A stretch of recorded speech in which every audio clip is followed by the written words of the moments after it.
What do you make of this US announcement and its potential consequences, Nema?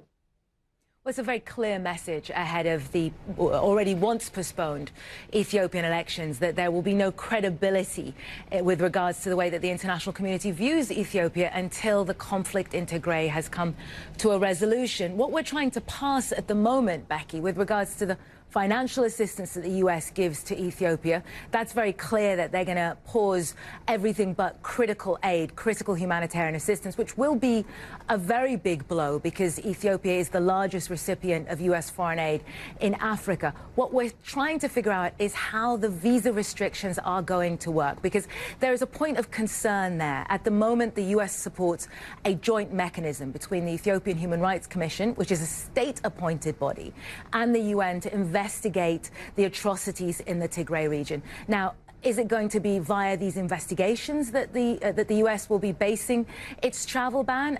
That's going to be worrying for a lot of Tigrayan advocates and activists on this issue that we've been speaking to. Should a government that's being investigated be allowed to be part of the investigations mechanism?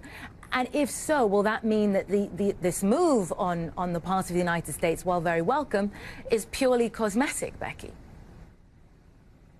We have heard from the Ethiopian government itself. What do they say?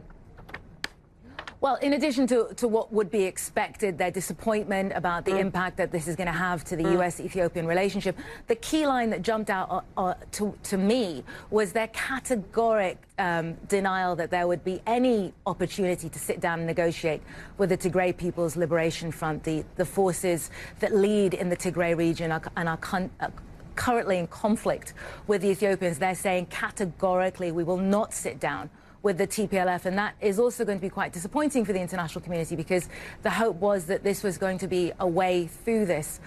Overall, Becky, this is really big because it sends a message to a Nobel Peace Prize winner, someone who saw himself and branded himself as a reformist, that you and those around you will not be welcome in the United States if this is not resolved. So in terms of how Abiy Ahmed, the Prime Minister of Ethiopia, sees himself, this will be a pretty wounding blow, Becky.